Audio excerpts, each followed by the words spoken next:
There were two aircraft from my squadron, VFA 11, and we flew, or excuse me, they flew, took off as a flight of two. That means they're essentially flying in a formation like this. And as they hit the area, one of these objects went right between the aircraft. The lead air crew saw the object. The Dash 2 aircraft crew did not, which is not surprising because they're usually, you're very focused on flying formation. You're just staring right at that aircraft.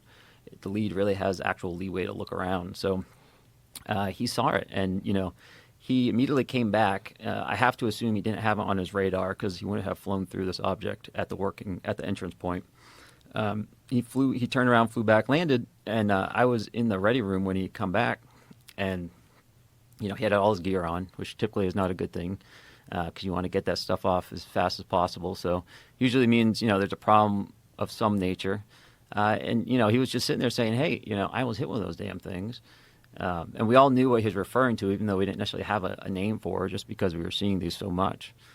And he described it. He described it just as a black or dark gray cube, and that cube was inside of a clear or translucent sphere. And essentially, the apex or the corners of that cube, best he could tell, were touching that inside of that sphere.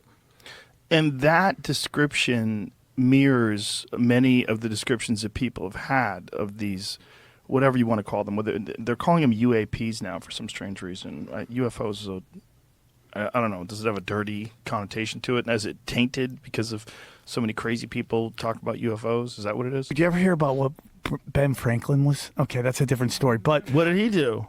You never heard that, like, what he was found in? They found in his house? No.